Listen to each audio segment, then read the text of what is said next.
Hello once again, you have tuned into FM 95 Radio 1. This is Bhumika and with me in studio Mr. Paresh Bhatt. He is professional corporate trainer.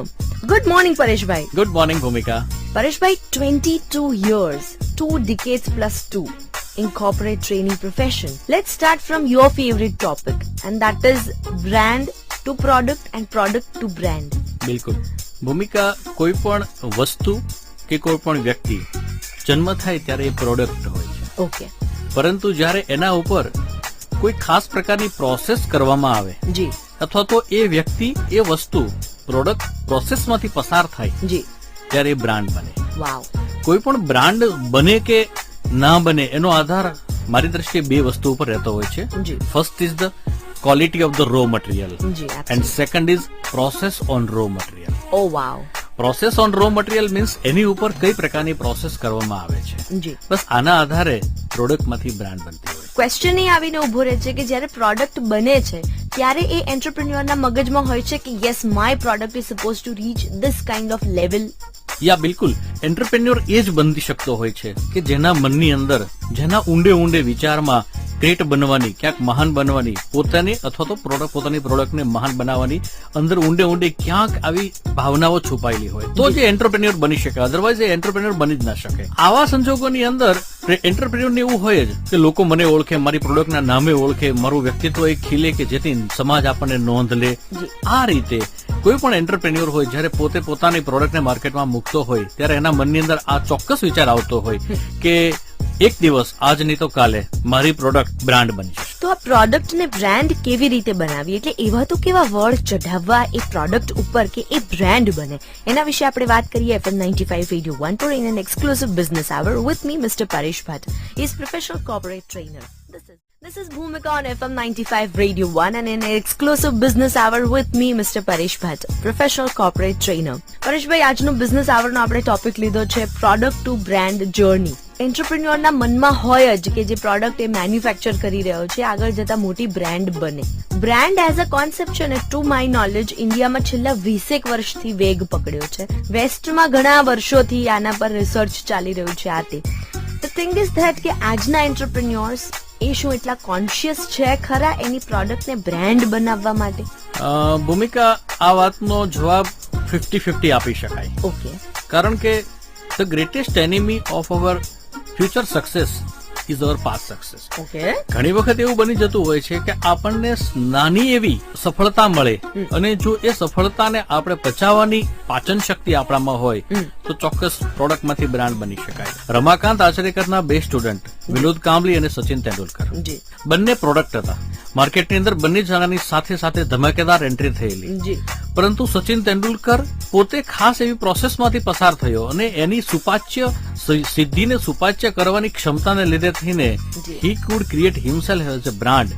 અને આપણે બધા એને સ્વીકારીએ છીએ કે ક્રિકેટનો ભગવાન તરીકે એને સ્વીકારીએ છીએ. અને you know now in is next generation will not even remember who is Vinod Kambli. True, agree. તો આ બાબતને લઈને અગત્યની વાત એ છે કે એ વ્યક્તિ પોતાની જે પ્રોડક્ટ છે એમાંથી બ્રાન્ડ બનવાની પ્રોસેસ છે એને કેટલા અંશે કોન્શિયસલી લે છે. તો આ પ્રોસેસ છે શું એના વિશે આગળ વાત કરીએ FM 95 Radio 1 પર with me Mr. Paresh Bhatt, professional corporate. FM 95 Radio 1 પર હું છું ભૂમિકા and with me in business hour Mr. Paresh Bhatt, professional corporate trainer. Paresh ભાઈ, આપણે પ્રોસેસની વાત કરી રહ્યા હતા કે પ્રોડક્ટ બ્રાન્ડ કેવી રીતે બને. આ પ્રોસેસની અંદર અમારી કંપનીએ જે સર્વે કર્યો છે એ સર્વે મુજબ 4 ઇમ્પોર્ટન્ટ ફેક્ટર હોય.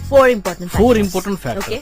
અને સૌથી પહેલું હોય છે કે તમારી પાસે રહેલી જે ક્ષમતા છે, તમારી પાસે રહેલી પ્રોડક્ટની ક્વોલિટી છે એની યોગ્ય જગ્યાએ જાહેરાત થવી જોઈએ. તમારી પાસે ગમે તેટલી આવડત હશે પરંતુ જો સામેવાળા વ્યક્તિને ખબર જ નહીં હોય તો પહેલી વાત એ છે કે એડવર્ટાઇઝમેન્ટ ખૂબ અગત્યની વાત છે. જોરદાર યોગ્ય જગ્યાએ યોગ્ય રીતે એડવર્ટાઇઝમેન્ટ થયા પછી બીજો આવે છે that is the quality of your work. For example, મોટી મોટી જાહેરાત જોઈને કોઈ કસ્ટમર મારી પાસે આવી જાય છે અને મારા કામમાં દમ નહીં હોય તો એ માણસ એક વખત છેતરાશે, બીજી વખત છેતરાશે નહીં. ત્રીજો ફેક્ટર છે that is consistency in the market.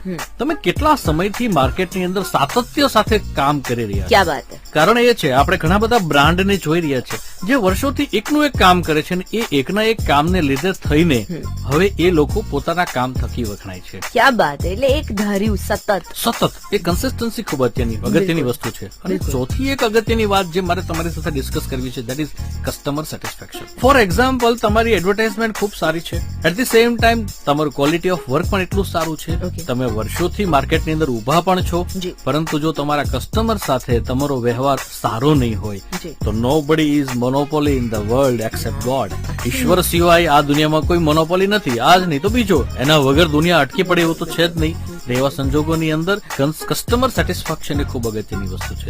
Absolutely true. તો આ જે સૌથી પહેલું જે પાસું કીધું એડવર્ટાઇઝમેન્ટ, એનું ઇફેક્ટિવ એડવર્ટાઇઝમેન્ટ ને એનું કમ્યુનિકેશન કેવું હોવું જોઈએ એના વિશે આગળ વાત કરીએ FM 95 રેડિયો 1 પર in an exclusive business hour with me mister Paresh Bhatt, professional corporate trainer.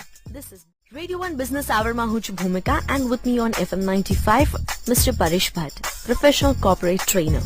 Let's discuss about the first corner. તમે જે એડવર્ટાઇઝમેન્ટ વિશે વાત કરી, ઇફેક્ટિવ એડવર્ટાઇઝમેન્ટ તમે કોને કહેશો? કારણ કે એડવર્ટાઇઝમેન્ટ બનાવનારે આજકાલ કેવા આમ પેલા બિલાડીના ટોપની જેમ ફૂટી નીકળ્યા છે, એવું કહે છે કે અમે તમને આમ એડવર્ટાઇઝમેન્ટ બનાવી આપીએ. But what is exactly effective advertisement? ભૂમિકા, એડવર્ટાઇઝમેન્ટ એ ખૂબ જ ગહન અને ખાસ કરીને એ મનોવિજ્ઞાનનો વિષય છે. Right.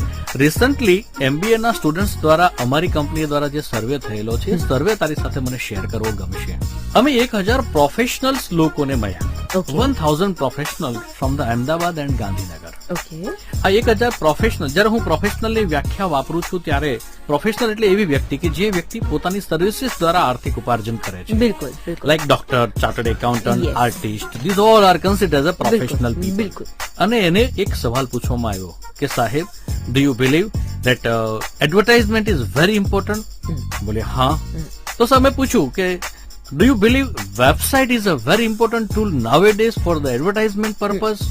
So out of 1000 professional, 953 people accepted yes, website is very important tool for the advertisement.